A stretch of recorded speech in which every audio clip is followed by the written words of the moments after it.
Hello everyone, welcome to the class of Signals and Systems. I am Avdesh Gupta, Assistant Professor, Department of Electronics Engineering, MIT Gwalior. I am a subject teacher of Signals and Systems. So we will discuss what is signals and what is system. Before that, we have to discuss about the what is the CO and syllabus and what book you have to refer. Okay.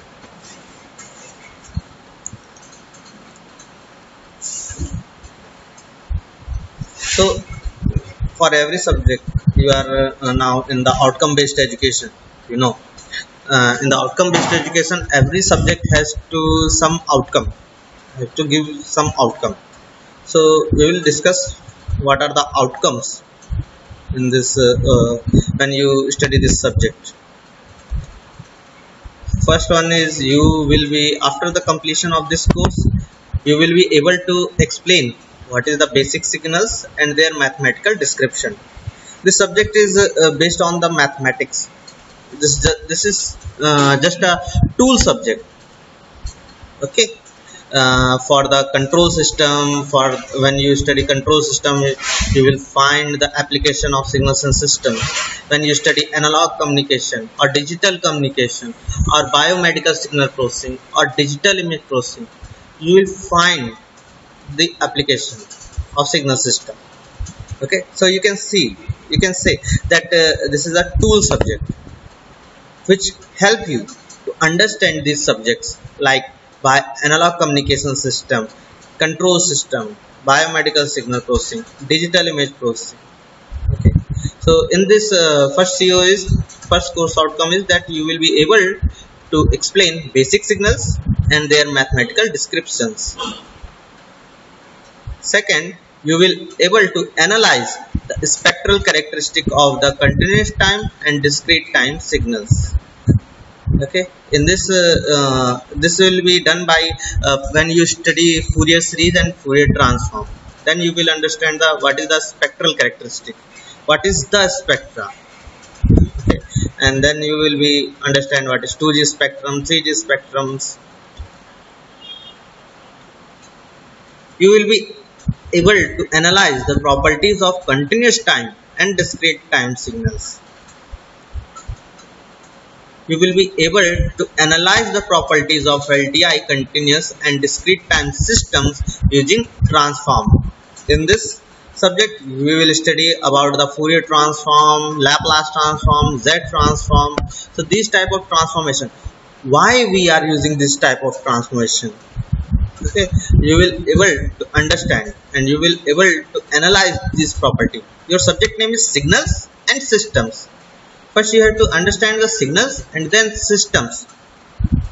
Okay, so how to understand the behavior or the response of this continuous time LTI system or discrete times LTI systems by using transformation. You will be able to analyze. Now finally, the CO5 is the you will be able to calculate the convolution and the response of continuous time and discrete time system with respect to inputs. Convolution is one of the mathematical tools that is useful when you have to analyze the response due to the continuous time or discrete time signals. But for LTI systems, you have to study about the LTI system, linear time invariant system. Now finally you will be able to design the block diagram of LTI system corresponding to given differential and difference equation. When you study this Laplace transformation and Z transformation, you will find that the application of Laplace transform in solving differential or difference equation also, and you will be able to design the block diagrams. These block diagrams are helpful when you are studying about the control systems in the third year course and analog communication system in your next semester course. Okay. So these are the outcomes when you study signals and system. So now again I have to tell you that This is a tool subject. This is completely mathematical subject. So you have to study thoroughly so that in future आपको कभी इसमें problem ना आए. Neither in the analog communication system nor in control system or other subjects. Okay.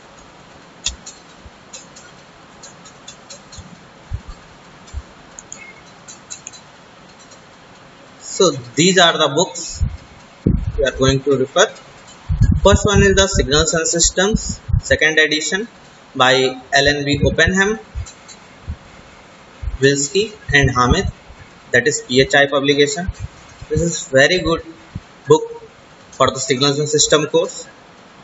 He has given a lot of problems and the solutions are available. If you want, I will provide the solutions also. Second, again, this first book, Oppenheim and Wilsky. Their video lecture is also available in MIT Open course in YouTube. You can find. Okay, and most of the competitive exam problems can be found from the Oppenheim only. Okay. The second book is Signals and Systems, second edition by Simon Hackin. This is also very good book. If you study communication systems, analog communication system, digital communication system, you will find the name of Simon Hackin. Okay, he wrote a lot of books of this signal systems, analog communication, digital communication systems, neural networks. Third book is for that is Signals and System by SOM series. This is SOM series book, SOM's Outline, second edition. This is useful for the problem solving. You will find a lot of problems. If you want to practice more, you can get a lot of problems, solve problems.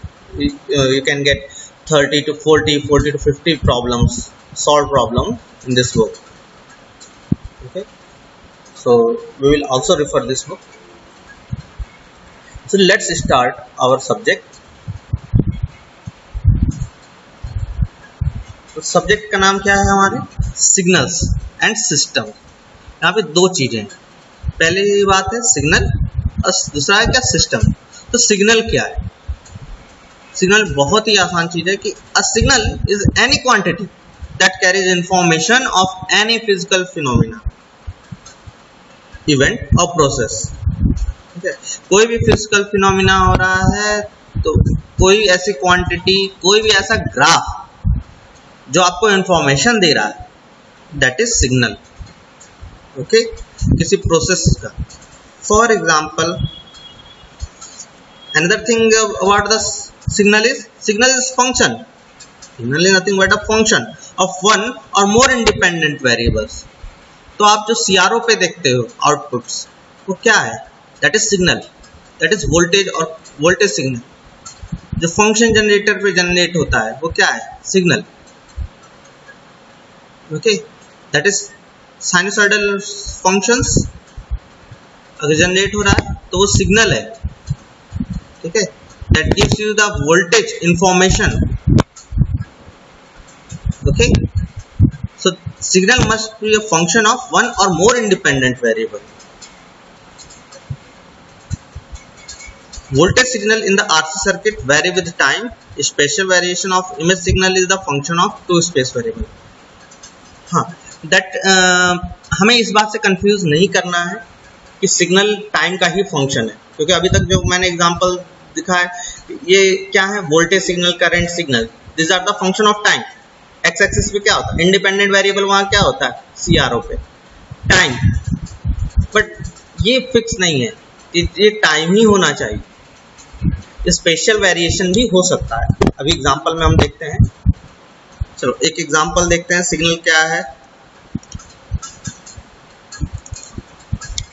For example ये एक system मैंने बनाया. This is RC low pass filter आपने देखा होगा. RC लो पास. एक register है, एक कैपेसिटर है और एक ये फंक्शन जनरेटर मैंने लगा दिया है. Sinusoidal source. Sinusoidal source. So this is the source which generate a sinusoidal signal. a sinusoidal voltage signal. If I'll measure here, this will be shown by green, and if I measure here, okay, so this is the voltage across the capacitor. Okay, so I'll measure here with respect to ground, and if I want to measure the input signal, will measure from this to the with respect to ground. So let's apply. So you can see these two graphs. This green one is the input signal. तो यहाँ पे ये दिख रहा है कि green one क्या है कि जो आपने फंक्शन जनरेटर से अप्लाई किया. This is a signal. This is giving the voltage information coming from this oscillator. Function generator में क्या होता है, ऑसिलेटर है. यहाँ से ऑसिलेटर से क्या वोल्टेज सिग्नल आ रहा है, ये दे रहा है information. And this is function of time. Signal की डेफिनेशन में क्या था, signal could be any quantity that gives you some information of any physical process and function of one और इंडिपेंडेंट वेरिएबल. फंक्शन ऑफ एक independent variable क्या है, यहाँ पे टाइम है. यहाँ देखिए, यहाँ पे सीआर पे आपको क्या दिखता है, 1 मिली सेकेंड. ये टाइम एक्सिस है. ओके, वैसे फिर से प्ले कर देता हूँ. तो यहाँ पे देखो एक ग्रीन सिग्नल है जो कि इनपुट पे दिखा रहा है, और यहाँ पे क्या एक ब्लू सिग्नल है जो कि यहाँ पे कैपेसिटर के अक्रॉस वोल्टेज मेजर किया गया है. ओके, और यहाँ पे ये ग्रीन वाला ये एसी सोर्स के अक्रॉस वोल्टेज मेजर किया गया है. ओके, वैसे प्ले कर लें, आप देख सकते हैं. तो this is a signal and this is the output. This blue one is the output signal. The signal is nothing but a graph, a function. The voltage that gives you some information. Here, and this is with respect to time axis. Here 1 millisecond is the.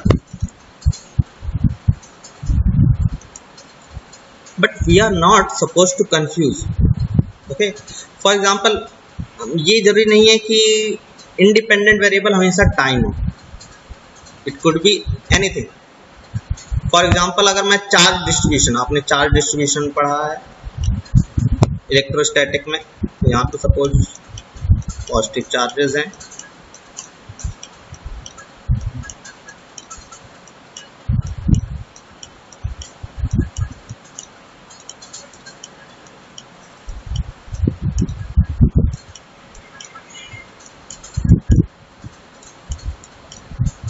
तो इस तरह से distributed है. तो अगर मुझे यहाँ पे एक सिग्नल ड्रॉ करना हुआ, तो यहाँ पे क्या होगा, यहाँ पे लेंथ एक्स होगा. ठीक है, ये एक्स एक्सिस है, क्या है, ये लेंथ है, ना कि टाइम. स्पेस में हम देख रहे हैं. ठीक है, इस लेंथ पे इसका डिस्ट्रीब्यूशन कैसा होगा, तो हमें दिख रहा है कि यहाँ पे सबसे ज़्यादा होगा. ओके, तो यहाँ पे सबसे ज़्यादा होगा, तो यहाँ पे ये रिड्यूस होता जा रहा है जैसे जैसे लेंथ बढ़ रही है. ओके, यहाँ पे चार्ज डिस्ट्रीब्यूशन ज़्यादा है, यहाँ पे चार्ज डिस्ट्रीब्यूशन कम है. तो this is also signal.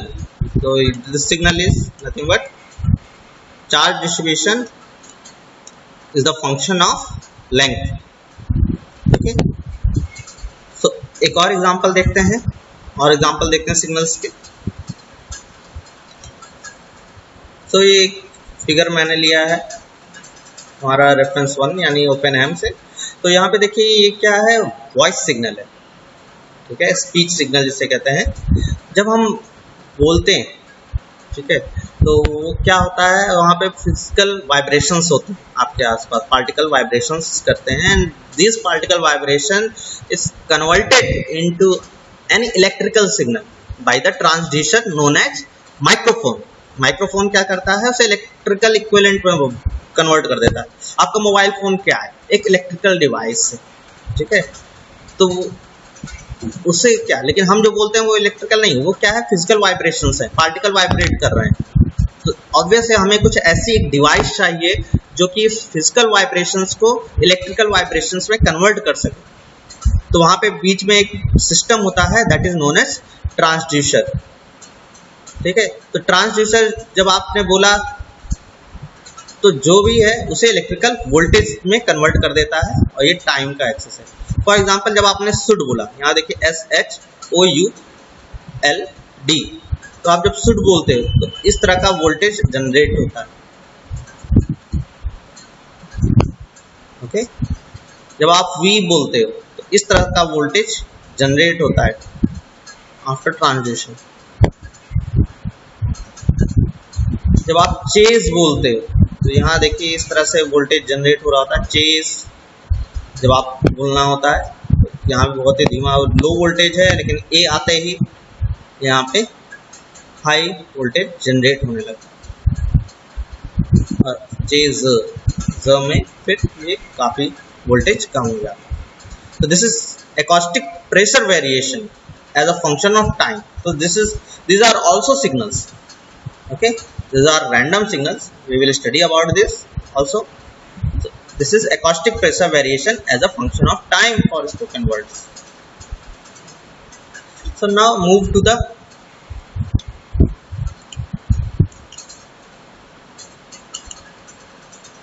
another example. This is example of 2D signal, 2 dimension.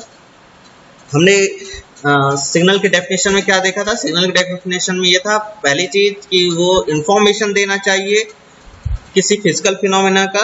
Okay, second thing वो फंक्शन होना चाहिए one or more than one independent variable. Okay, so one or more than one independent variable का। तो ये जो signal है यहाँ पे क्या है? ये 2 डायमेंशनल सिग्नल है। यहाँ पे देखिए, यहाँ पे ये इमेज क्या होती है? इमेज में जो होते हैं पिक्सल्स होते हैं। ओके,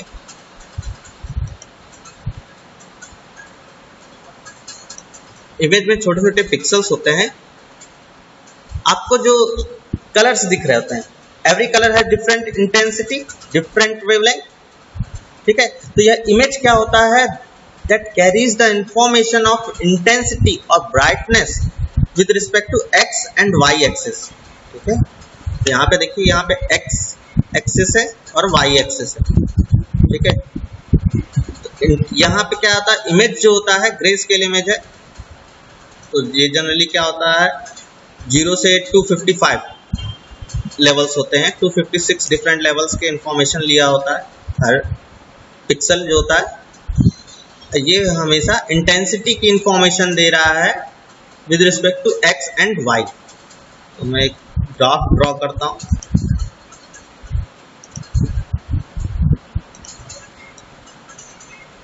इसको ले लेते हैं, ये एक्स एक्सिस है, ये वाई एक्सिस है।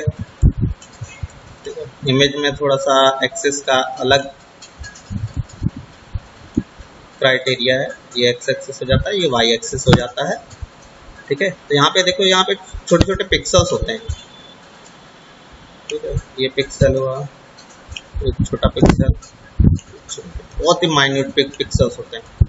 And this pixels carries the information of intensity. यहाँ पे ये थर्ड एक्सिस है, that is intensity information with respect to x and y। यहाँ पे दिख रहा है, यहाँ पे इंटेंसिटी जो है 2 चीजों पे डिपेंडेंट है, x और y। x और y क्या है? ये लेंथ है। ठीक है, ये स्पेशल वेरिएशन है। देखो यहाँ पे टाइम नहीं है, but this is also a signal, and hence एक डिफरेंट सब्जेक्ट क्रिएट होता है जब हम इमेज की स्टडी करते हैं, that is digital image processing. Okay, तो यहाँ पे ये पूरा ग्रिड होता है, आपको पूरा ग्रिड दिखेगा, बहुत ही माइन्यूट से होते हैं ये, डिफरेंट पिक्सल्स होते हैं, बहुत ही क्लोजली पैक्ड होते हैं। मैं आपको समझाने के लिए दूर दूर दिखा रहा हूँ। ओके, इनकी डिफरेंट वैल्यूज होती हैं। इट कुड बी, अगर आपको बहुत ही ज़्यादा ब्लैक दिख रहा है,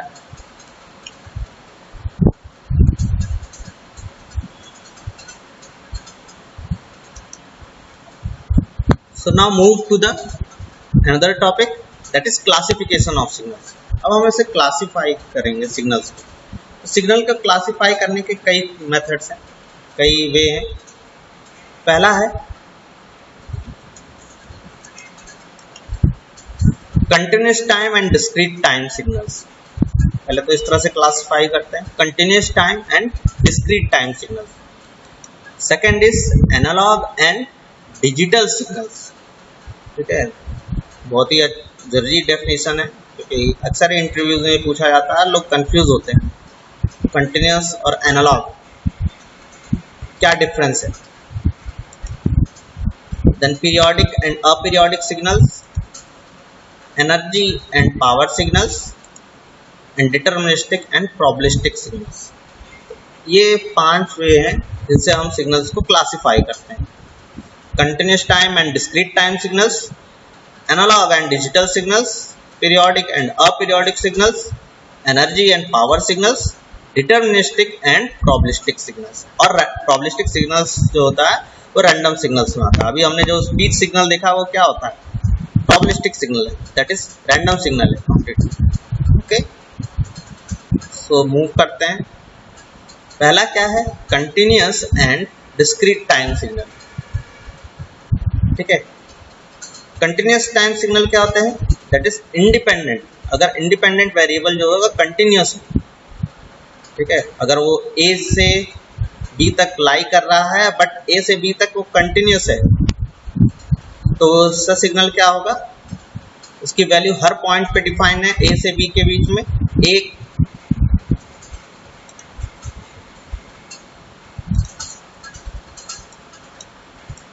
क्लोज इंटरवल ए से बी के बीच कंटिन्यूस में डिफाइंड। ओके, देखिए अगर इस यहाँ से मैं कहूँ ये ए है और ये बी है, तो यहाँ पे सारे टाइम पे ये कंटिन्यूस में डिफाइंड है। अब ए जो हो सकता है माइनस इन्फिनिटी भी हो सकता है और बी जो हो सकता है प्लस इन्फिनिटी तक भी वो लाई कर सकता है। ठीक है, माइनस इन्फिनिटी से प्लस इन्फिनिटी। तो कंटिन्यूस टाइम सिग्नल क्या होता है, इंडिपेंडेंट वेरिएबल जब कंटिन्यूस होता है रेंज में, किसी भी कंटिन्यूस रेंज में। ठीक है, और कंटिन्यूस टाइम सिग्नल को जनरली एक्स एक्सिस पे हम दिखाते हैं टी वेरिएबल से। ठीक है, to denote continuous time independent variable. अब पूरे थ्रू आउट द सब्जेक्ट हम यही वेरिएबल यूज करेंगे। अगर कंटिन्यूस टाइम सिग्नल है तो टी एक्सिस टी रखेंगे एक्स एक्सिस पे। ओके, और डिस्क्रीट टाइम, अगर हम सिग्नल को सैंपल कर दें तो क्या होता है, डिस्क्रीट टाइम सिग्नल क्रिएट होता है। अभी मैं इसका एग्जांपल समझाता हूँ सैम्पलिंग क्या मतलब हुआ। इंडिपेंडेंट वेरिएबल जो होता है that can take only a discrete set of values. Okay, तो यहाँ पे देखिए अगर फंक्शन जो है सिग्नल जो है -3 से लेके 4 तक लाई कर रहा है, लेकिन ये क्या -3 पे वैल्यू है, -2 पे वैल्यू है, -1 पे वैल्यू है, लेकिन -2 से -3 के बीच कोई वैल्यू नहीं है, -2 से -1 के बीच कोई वैल्यू नहीं, -1 से 0 के बीच कोई वैल्यू नहीं। सो डिस्क्रीट सेट ऑफ पॉइंट्स पे ही सारी वैल्यूज लाई कर रही हैं। ठीक है, देखिए डिस्क्रीट सेट ऑफ वैल्यूज पे ही सिग्नल लाई कर रहा है, -3 पे, -2 पे, -1 पे, 0, 1, 2, 3, 4 इस तरह से लाई करता है, और ये होता है डिस्क्रीट टाइम सिग्नल। ठीक है, तो इस तरह से इसकी नोटेशन होता है। यहाँ पे जाके हम इसे डार्क कर देते हैं। मैटलैब पे भी आप देखेंगे तो इसी टाइप का आपको नोटेशन दिखेगा। ओके, तो अब मैं एग्जांपल समझाता हूँ ये कंटिन्यूस टाइम क्या होता है, डिस्क्रीट टाइम सिग्नल क्या होता है, कैसे सैम्पलिंग से हम डिस्क्रीट टाइम सिग्नल ले सकते हैं। Okay, let's see the for example मैंने एक स्टूडेंट को एक असाइनमेंट दिया कि जिस क्लास में है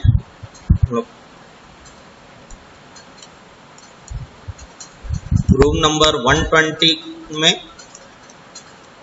ये room average room temperature measure करना। ठीक है, कब से कब तक, 6 AM से 6 PM तक। ठीक है, उसे टेम्परेचर मेजर करना है कि कितना टेम्परेचर है हर पॉइंट पे, हर समय क्या टेम्परेचर है उसका ग्राफ प्लॉट करके। तो मैंने सी को ये असाइनमेंट दिया। ठीक है, बंदा सी है, उसको ये असाइनमेंट दिया, तो उसने ऐसे टेम्परेचर मेजर किया कि चलो यहाँ पे ऐसा टेम्परेचर है, दिन में टेम्परेचर थोड़ा सा ज़्यादा होता है एंड फिर शाम को 6 बजे होते होते थोड़ा सा डाउन हो जाता है temperature. Okay, maybe it start from 23 degree centigrade, this normally चलता है, and goes peak to the 35 degree centigrade maybe. So you can see this information. अगर मैं 6 AM से 6 PM तक बोलूं तो उसने मुझे एक कंटिन्यूस इंफॉर्मेशन दी है, ठीक है. This information is continuous time, her time पे उसे पता है क्या इंफॉर्मेशन है टेम्परेचर की. ओके, ना सपोज मैंने एक स्टूडेंट डी को एक असाइनमेंट दिया, स्टूडेंट डी, कि हर आवर पे क्या टेम्परेचर है वो मुझे इंफॉर्मेशन दो फ्रॉम 6 AM टू 6 PM. तो वहां वो गया, उसने 6 बजे क्या वैल्यू थी मेजर की, ठीक है. फिर से प्रॉब्लम मैं बताता हूँ कि मैंने स्टूडेंट डी को ये दिया है कि 6 AM से 6 PM तक हर आवर की मुझे इंफॉर्मेशन दो, हर आवर पे टेम्परेचर क्या है वो मुझे इंफॉर्मेशन दो, हर आवर पे. यानी 6 AM पे दो, देन मुझे 7 AM पे दो, देन 8 AM पे, 9 AM पे, 10 AM क्या टेम्परेचर है वो मुझे बताओ. तो डी गया, उसने टेम्परेचर देखा कि चलो ये है जो भी है इंफॉर्मेशन 23 डिग्री सेंटीग्रेड है. ओके, देन 7 AM पे आया, उसने देखा कुछ टेम्परेचर है. देन 8 AM पे आया, देखा कुछ टेम्परेचर है. ये हो गया 7, ये हो गया 8. फिर 9 AM पे आया, उसने देखा कुछ टेम्परेचर हो गया, एंड सो ऑन. इस तरह से वो हर घंटे की इंफॉर्मेशन लेता गया, एंड फाइनली 6 PM पे क्या इंफॉर्मेशन थी उसने. ओके, सो क्या डी के पास 6 AM से 7 AM के बीच की इंफॉर्मेशन है? नहीं, क्योंकि उसने 6 AM पे लिया है एंड देन 7 AM पे, उसके पास कोई इंफॉर्मेशन नहीं है 6 to 7 या 7 to 8. उसने 7 बजे क्या इंफॉर्मेशन है वो लिया. तो सी जो आपको इंफॉर्मेशन दे रहा है वो कंटिन्यूस टाइम सिग्नल है, ठीक है. नाम से जाहिर है continuous in time, continuous time. और डिस्क्रीट, ये डी बंदा जो है वो आपको डिस्क्रीट टाइम इंफॉर्मेशन दे रहा है, यानी 6 AM, 7 AM, 8 AM, 9 AM, 10 AM and so on. Okay, इस तरह से कंटिन्यूस टाइम सिग्नल को डिस्क्रिटाइज किया जाता है, ठीक है. अब इस डी ने क्या किया है, डी ने सैम्पलिंग की है. ये डी जो है इसने सैम्पलिंग की. सी का जो इंफॉर्मेशन था उसने पर आवर, हर आवर पे उसने सैंपल किया है डी के इंफॉर्मेशन को. यहाँ पे गैप कितने का है? 1 आवर का. ओके, और ये गैप जो है यूनिफॉर्म है 1 आवर. तो इसी प्रोसेस को कहते हैं सैम्पलिंग. सी की इंफॉर्मेशन को अगर मैं एक पर्टिकुलर इंटरवल के बाद, फिक्स इंटरवल के बाद अगर उससे इंफॉर्मेशन लूँ तो उस प्रोसेस को क्या कहते हैं? सैम्पलिंग. ओके, तो यहाँ पे डी ने क्या किया? सैम्पलिंग की है सी के इंफॉर्मेशन को. ओके, तो यहाँ पे इस तरह से ये कन्वर्ट हो जाता है कंटिन्यूस टाइम सिग्नल एक डिस्क्रीट टाइम सिग्नल में. अगर मैं उसे एक पर्टिकुलर सैम्पल टाइम के बाद उसमें से सैम्पलिंग करूं तो वो क्या हो जाएगा? डिस्क्रीट टाइम में कन्वर्ट हो जाएगा. तो इस तरह से ये जो एक्सेस होता है, अब ये जो एक्सेस हो गया, ये होता है n into sample time, n into ts. ठीक है, तो फर्स्ट सैंपल क्या है? 0 सेकेंड ts. ठीक है, हर सबका सैंपल टाइम अलग हो सकता है, कोई हो सकता है 1 घंटा ले, कोई हो सकता है 2 घंटा ले. 2 ts, 3 ts and so on. ts is known as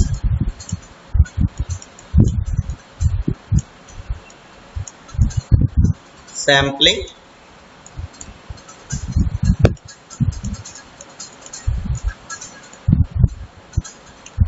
time.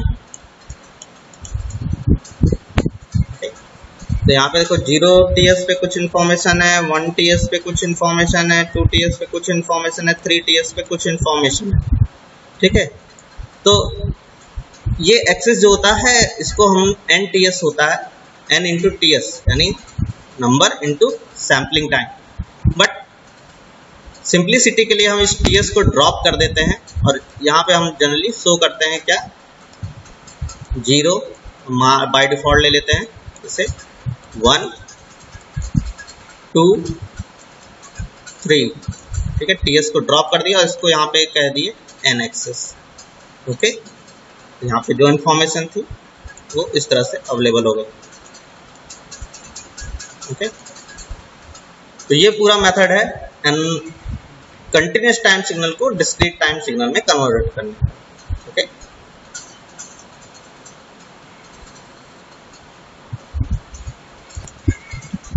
तो अब नेक्स्ट टॉपिक पे चले। ठीक है, ये क्लियर है continuous time and discrete time signal. तो कंटिन्यूस टाइम सिग्नल कुछ ऐसा इंफॉर्मेशन है, आप उसे पर्टिकुलर टाइम पे सैंपल कर दो, वो डिस्क्रीट में कन्वर्ट हो जाता है। ठीक है, ये स्मॉल x, ये इस पे ध्यान देना है। यहाँ पे देखो ये ओपन ब्रैकेट है और यहाँ पे ये स्क्वायर ब्रैकेट में यूज होता है। ठीक है, दिस इज स्टैंडर्ड, हमें स्टैंडर्ड फॉलो करना। ठीक है, तो यहाँ पे जो एक्सिस होता है x एक्सिस, उसे n से डिनोट करते हैं, discrete n to denote discrete time independent variable. Okay, next topic है what is analogue and digital signals. ठीक है, तो यहाँ पे देखो एनालॉग सिग्नल क्या होता है, a signal whose time and amplitude can take on any value in a continuous range। ठीक है, एनालॉग सिग्नल वो होते हैं जिसमें टाइम और एम्पलीट्यूड दोनों ही कंटिन्यूस रेंज में होते हैं।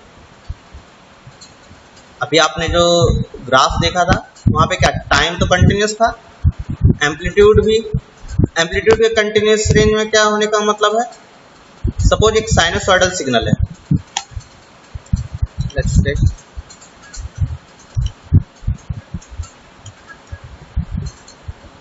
सपोज एक साइनसॉइडल सिग्नल है।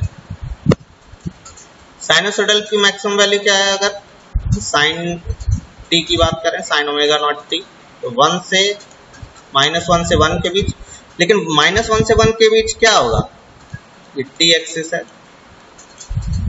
-1 से 1 के बीच कंटिन्यूस रेंज में कितनी वैल्यूज एग्जिस्ट करती हैं, इनफाइनाइट।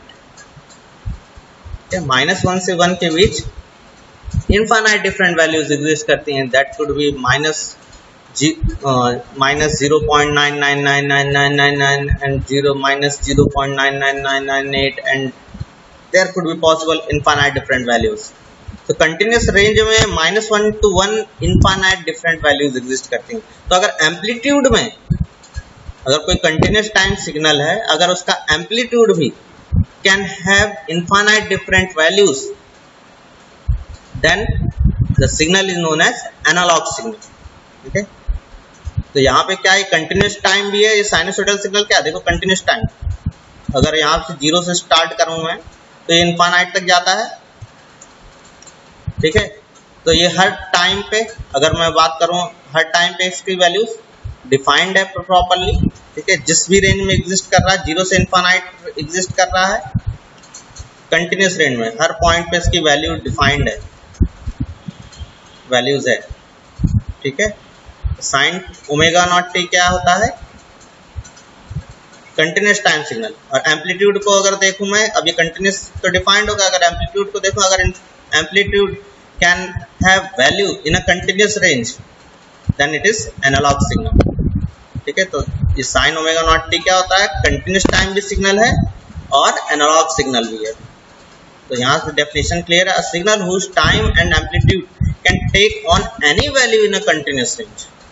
तो amplitude can take on infinite number of values। अगर मैं पूछूं इसके amplitude set में कितने values exist कर सकती हैं, तो आप अगर कहते हो कि infinite, then that is, इसका मतलब क्या है, ये एक analog signal है।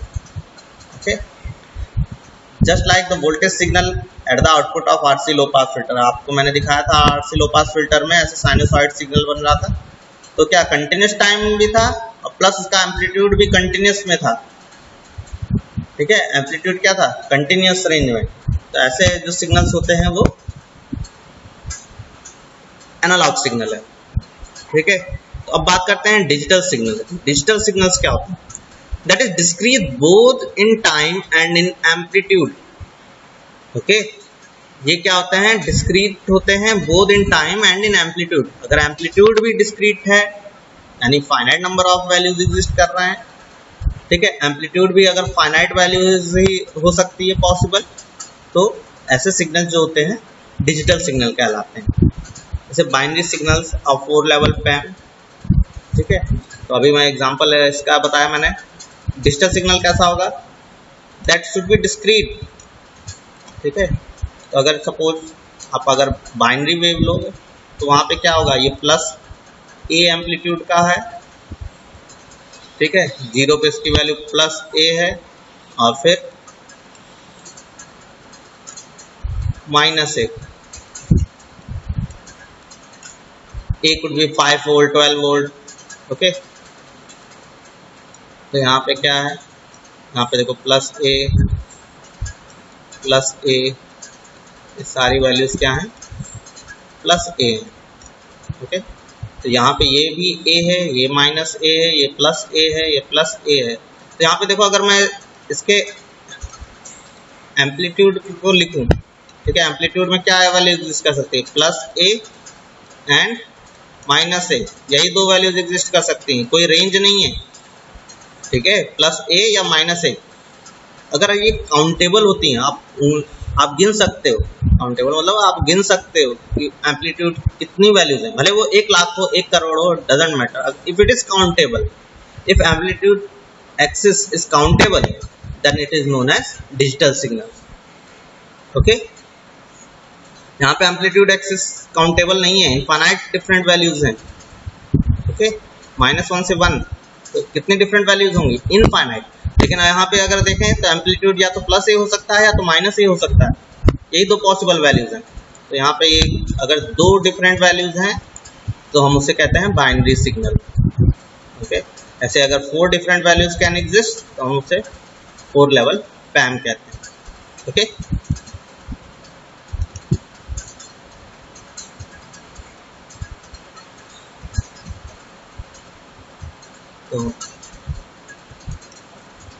तो यहाँ पे जो भी एनालॉग सिग्नल है, ठीक है, तो ऑब्वियस है मुझे पहले सैम्पलिंग करनी पड़ेगी, क्योंकि ये जो होता है डिजिटल सिग्नल होता है डिस्क्रीट होता है, एंड देन जो ऑपरेशन होता है एम्पलीट्यूड को बाउंड करने का, that is known as quantization. तो एनालॉग सिग्नल से डिजिटल सिग्नल में जाने के लिए अभी तो इस कोर्स में नहीं है, आप जब डिजिटल कम्युनिकेशन पढ़ेंगे तो ये प्रोसेस को आप जानेंगे, that is sampling plus quantization, and combinedly it is known as analog to digital conversion, okay. तो सैम्पलिंग प्लस क्वांटाइजेशन, इस प्रोसेस से एनालॉग सिग्नल को हम डिजिटल सिग्नल में कन्वर्ट करते हैं। तो now the next topic will start. हम बाकी क्लासिफिकेशंस को कुछ समय के लिए रोक देंगे, क्योंकि उन्हें समझने के लिए ये कुछ स्पेशल सिग्नल्स के बारे में हमें जानना चाहिए। तो हम अब स्टडी करेंगे unit impulse, unit step, unit ramp, signum, exponential, rectangle, triangle signal, sinc और सैम्पलिंग पल्स। उनमें रिलेशन देखेंगे, सिंक और सैम्पलिंग पल्स में क्या होता है, Gaussian pulse, complex exponential and the sinusoidal function. तो अब हमें इन सिग्नल्स के बारे में स्टडी करनी है। These are the basic test signals और यूजुअली अगर in your engineering problems, okay, you will find so many times ये सिग्नल्स अकर कर रहे हैं इंजीनियरिंग प्रॉब्लम्स में। तो हमें इन सिग्नल्स की स्टडी करनी है ड्यूरिंग दिस कोर्स, ओके। तो इसे हम नेक्स्ट लेक्चर में डिस्कस करेंगे। आज के लिए इतना ही, थैंक यू।